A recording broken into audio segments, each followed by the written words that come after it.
The Miami heat was a physical presence, a heavy, wet blanket that settled over the city and refused to budge, even as the sun bled into the turquoise waters of the Atlantic.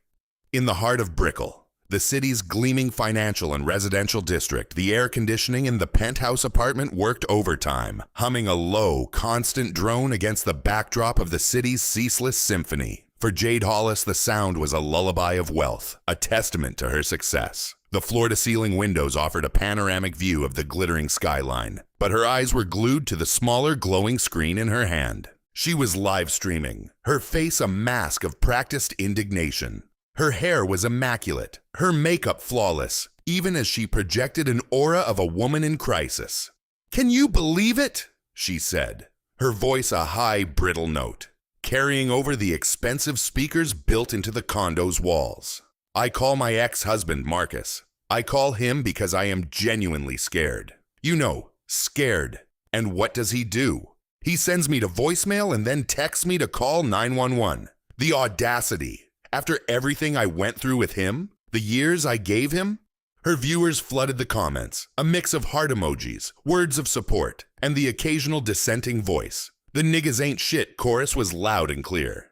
Jade nodded, wiping a faux tear from the corner of her eye. "He's just bitter. Bitter because I've finally found my own light and left him. He's a commentator now or whatever, trying to be relevant. But the man I knew, the man I married, would never have left me to face this alone." She was referring to the latest incident in a string of dramatic events that had become the primary content for her online persona. Her new boyfriend, a stunningly handsome young actor named Kalen, who'd recently had a breakout role in a major Broadway musical and was now being courted by Hollywood, had allegedly thrown a glass of champagne at the wall during a heated argument. It had shattered inches from her head. A violent, terrifying moment, to be sure. But Jade, ever the showman, was milking it for all it was worth, painting a picture of a damsel in distress abandoned by the one man who had sworn to protect her.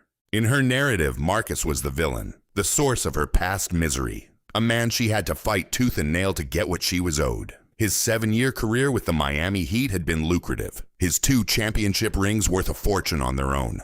But his real wealth had come from canny investments in South Florida real estate. When Jade had initiated the divorce proceedings a year ago, she'd come at him with the ferocity of a hurricane. She had the best divorce attorney in the city, a shark named Miriam Steinberg, who'd been recommended by a friend who'd taken a reality TV star for everything he had. The narrative she spun of Marcus was that of a negligent, cold, and uncaring husband. The reality was more complex, but the law, and a judge swayed by the story of a woman who claimed she'd sacrificed her own burgeoning music career for his, didn't care for complexity. The settlement was a triumph of legal strategy. She'd gotten the penthouse, a sprawling property in Coconut Grove, a significant portion of his liquid assets, and the courts had mandated a hefty child support payment for their 2 children, 8-year-old Maya and 6-year-old Elijah. On paper, Marcus had been gutted. He had, however, retained the one thing she couldn't touch: his reputation. He was well liked in Miami's sports and social circles, a quiet, reserved man who had let his game speak for him. Now, he was quietly rebuilding his financial empire, working as a basketball analyst for a major sports network, using his connections and his intelligence. He was the classic diamond in the rough who had been polished by the game. The divorce, which she had broadcast as a victory on her social media, had been a crushing blow to his personal pride and his bank account. But it hadn't broken his spirit. Jade finished her live stream with a final dramatic sigh. "I just wish he would be a man about this. For the kids. For all of us."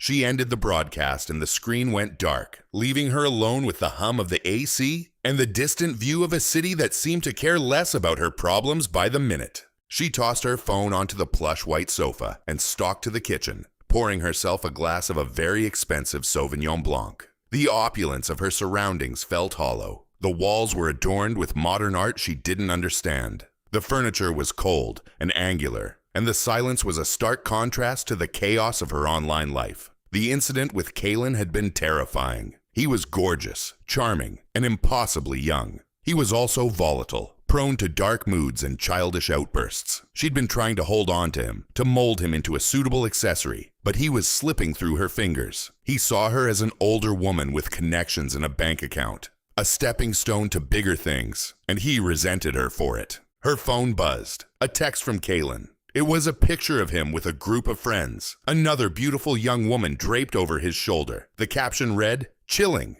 You good?" It was a casual, callous dismissal of the violent episode that had happened just hours before. Jade's anger, which had been simmering all day, finally boiled over. This was the man she had chosen over her stable, steady ex-husband. The man she had paraded in front of the tabloids, painting herself as a woman who had reclaimed her sexuality and her freedom. She'd gone from one extreme to the other, from a safe, quiet marriage to a roller coaster of toxicity and public drama. But Marcus wasn't safe anymore. He wasn't even part of her world. She'd made sure of that. Across the city, in a modest but impeccably renovated waterfront home on the Venetian Islands, Marcus Hollis was preparing a simple dinner for his children. The scent of grilled chicken and fresh vegetables filled the air, a far cry from the fine dining expense accounts Jade insisted on. Maya was doing her homework at the kitchen island, her brow furrowed in concentration, while Elijah was in the living room, building a complex Lego fortress. The house was a home, filled with the clatter of life, the warmth of love, the scent of simple good food. It was the world Marcus had fought to rebuild, a sanctuary of normalcy amidst the wreckage Jade had left in her wake. His phone, resting face up on the counter, vibrated. He glanced at it. A text from an unknown number, but the area code was local. He'd blocked Jade's number after she'd sent him a string of vitriolic messages shortly after the divorce was finalized, blaming him for her unhappiness. His heart, however, sank as he saw the name in the message preview. Kalen. "Bro, you need to come get your wife. She's going crazy. It's over." Marcus stared at the screen. Wife. She wasn't his wife anymore. He let out a long, slow breath. This was exactly the kind of drama he had left behind, the kind he was determined to keep away from his children. He didn't reply. He switched his phone to silent and tucked it away. But even as he did so, a familiar knot of anxiety tightened in his stomach. He remembered the early days with Jade, the way her insecurities would manifest as accusations, the way she could twist a simple conversation into a full-blown conflict. The protection she now felt entitled to wasn't just physical. It was the protection of his unwavering loyalty, his complete devotion to her needs, a loyalty she had proven to be profoundly one-sided. She had left him because he was boring, because his life was too structured, too stable. She wanted the glamour, the excitement, the attention, and now she had it, and it was trying to kill her. Maya looked up from her homework. "Daddy, who was that?"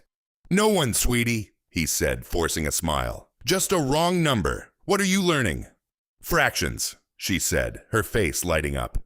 "They're confusing." He walked over to her and kissed the top of her head. "They're not so bad. I'll show you." He helped her with her homework, reading a bedtime story to Elijah and tucking them both in. He was a full-time father now, in a way he hadn't been when he was traveling for games. He was present, stable, and their world was his world. He would do anything to protect that. Later that night, as the house was quiet, his phone vibrated again. It was a different number, but he knew who it was. It was Jade. Against his better judgment, he answered. "Marcus," she said, her voice trembling. It was a different voice than the one he'd heard on her live stream. A fragile, scared voice. "I need you." "Jade, what's going on?" he asked, his tone carefully neutral. "It's Kalen," she whispered. He's out of control. He came back here. He's yelling, smashing things. I called security, but they didn't do anything. He threatened me, Marcus. He said he'd hurt me. He's here and he's really, really angry." Marcus closed his eyes. He knew this call was coming. He could feel the weight of it pressing down on him. He remembered the live stream, the public shaming, the legal battles, the cold efficiency with which she had dismantled their life together. He remembered the judge's words. He remembered the blank check he'd been forced to write to her. And then he remembered his children, sleeping peacefully upstairs. He was their protector now, not hers. "Jade," he said slowly, "call the police." "I can't," she cried. "This is Miami. You know how it is. They might shoot him. I don't want that. He's just a kid who gets carried away. Please, just come here and talk to him. You're a man. He'll listen to you." "He's not a kid, Jade," Marcus said, his voice hardening. "He's a grown man. And you chose him. You chose this life. I'm not your husband anymore. I'm the father of your children. That's it. If you are in immediate danger, you call 911. That's what they're for." "How dare you?" she snapped, the fragility evaporating instantly. "After all I did for you, you owe me this."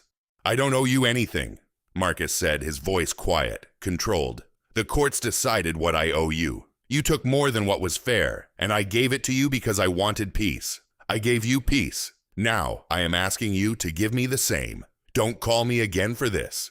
He hung up the phone. His hands were trembling slightly. He stood in the dark of his living room, listening to the hum of the air conditioner and the distant sound of waves lapping against the shore. The guilt that he was supposed to feel didn't come. Instead, he felt a strange sense of clarity. He had crossed a line. The shield was down. The night had left the castle. The next few days were a blur of tabloid headlines and social media chatter. Jade predictably had turned the incident into a full-blown media circus. She'd given an exclusive interview to a local news station from her bed, looking angelic, with a little white bandage on her arm she'd claimed was from a shard of glass. She'd painted a picture of a man she'd loved and a violent thug she'd been foolish to trust. And in the background, she'd weaved the story of her cold and heartless ex-husband, Marcus Hollis, the former NBA star who had abandoned her in her time of need. "He's a coward," she told the reporter, her eyes blinking back tears. "I was terrified. I called him because he's the father of my children. I felt like I needed someone who cared about their mother's safety. And he told me to call the police. He didn't care if I was okay. He didn't care if his children lost their mother to some psycho." The story went viral. Local sports radio had a field day with it. "Hollis unavailable for wife but available for commentary." One headline read. His own network was forced to issue a carefully worded statement saying they were aware of the situation and were proud of their commentator's family-oriented focus. Marcus stayed quiet. He took the kids to school, went to work, came home, and did all the things a good father does. His agent called him in a panic. His friends, including his former teammate and close friend, LeBron James, called to check on him. LeBron's advice was simple and succinct. "Stay out of it, man. She's trying to draw you into her circus. You've got a new life. Focus on that."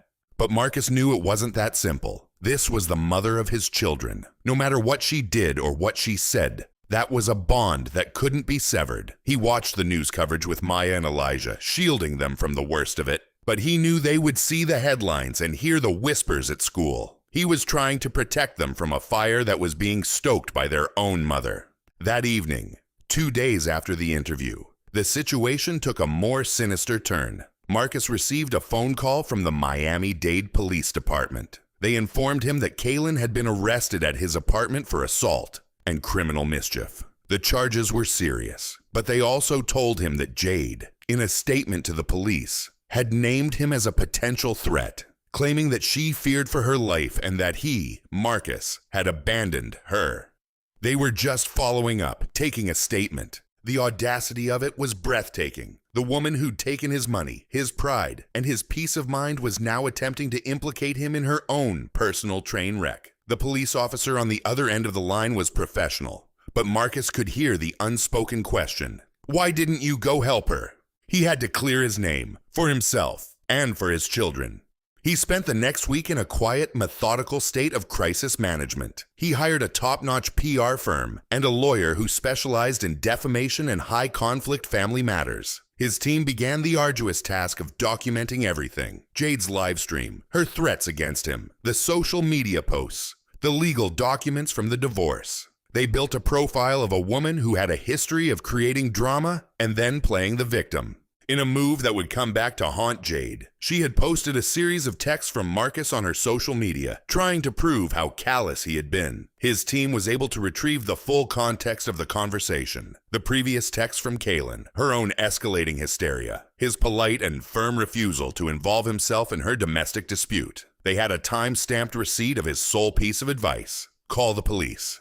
Meanwhile, Kaylin, facing serious charges and a potential immigration issue due to his status, was lashing out. He gave a statement to a different tabloid, painting a damning portrait of a relationship with Jade that had been all about the money and the clout. He claimed she'd been the one to get physical first, that her stories were embellished, and that he was a victim of her toxic and manipulative behavior. He also leaked her text messages to him, which included her complaining about Marcus constantly and making fun of his boring vanilla life. It was a mess of he said, she said, but in the court of public opinion, the once perfect image of the spurned wife was starting to crack. The climax came on a Friday evening. Marcus was home with the children, preparing for a quiet weekend. Elijah had a fever and was resting on the couch, and Maya was lying next to him, watching a movie. Marcus was in the kitchen making soup. The doorbell rang. Marcus looked at the security camera monitor. It was Jade. She looked different. Her hair was disheveled, her makeup was smeared, and her eyes were red-rimmed. She was wearing yoga pants and a sweatshirt, the uniform of a woman who had given up on appearing perfect for the cameras. He walked to the door but didn't open it. "Jade, what are you doing here?" "Please, Marcus," she begged, her voice cracking. "Just open the door. I need to talk to you. I need to see the kids." "The kids are sick, Jade. Elijah has a fever. It's not a good time."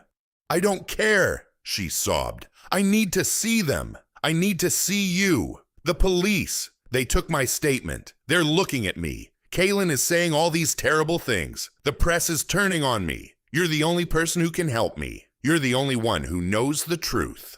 The truth. What was the truth? He remembered the truth of their marriage, the loneliness, the constant criticism, the feeling of being her walking ATM, and her emotional punching bag. He remembered the truth of the divorce, the courtroom, the way her lawyer had portrayed him as a villain. "The truth is, Jade," he said, his voice flat, "that you have a problem. You can't keep blaming everyone else for the chaos you create in your life. You came here, to my home, uninvited, to drag me back into it. That's not okay. That's not okay for me, and it's not okay for our children." "I'm sorry," she screamed, pounding on the door with a tiny fist. "I'm sorry for everything. I'm sorry for the divorce. I'm sorry for the lawyers. I'm sorry for Kaylin. I'm sorry. I'm sorry I called you that night. I'm sorry I tried to make you look bad. I was scared and hurt, and I took it out on you. You were the only safe person I had." He stood there, listening to her sobs. For a moment, a flicker of the old Marcus, the man who had loved her, emerged. He felt a pull, a pang of sympathy. She was broken, she was pathetic, and she was the mother of his children. But then he saw Elijah's face through the living room window, looking toward the front door. The boy's feverish eyes were filled with fear. His son didn't need to see his parents fighting on the doorstep. "The safe person?" Marcus said, his voice hardening again. "You're right. I was the safe person. I was your shield, your protector. I was the man who was supposed to catch you when you fell. But you took that shield and you sold it to the highest bidder. You had your lawyers take the shield and beat me with it. You took the protection I gave you and used it to try to destroy me. And now that you've burned your life to the ground with some young, violent man, you want me to stand in the fire with you?" The silence on the other side of the door was deafening. "I am not your husband, Jade," he said, his voice heavy with finality. "I am the man you divorced. I'm the man you took almost everything from. I'm the man you tried to publicly humiliate. I'm the man who has rebuilt his life from the scraps you left him. I won't let you burn this house down too. I won't let you drag our children into this chaos." "But who am I supposed to call?" she whispered, her voice small and defeated. "You told me to call the police. But who is going to protect me from the police's questions? Who is going to protect me from my own reputation?" "You are, Jade," he said, a strange, quiet authority in his voice. "You chose to leave me for a new life. You wanted to be with the young men, the fast life, the drama. You said I was boring. You said I was a dead end. So go be free. You're a grown woman. You made your choices. Now you have to live with them. You have lawyers. You have money. You have a publicist. Use them. But don't come to my door anymore. Don't call my phone. If you want to see the children, I will arrange a supervised visit through a mediator. But I am done. I am done being your shield." He walked away from the door. He heard her slump against it, a low, heartbroken wail escaping her lips. He walked to the living room, knelt down next to the couch, and put his arms around his children. "It's okay," he whispered to them. "Everything is going to be okay." He held them close, his eyes closed, listening to the sound of his own heartbeat. He could still hear Jade's muffled sobs from the front door. He knew she would eventually leave. She would get in her car. She would find a new lawyer. She would spin this story a different way. She would survive, just as she always had.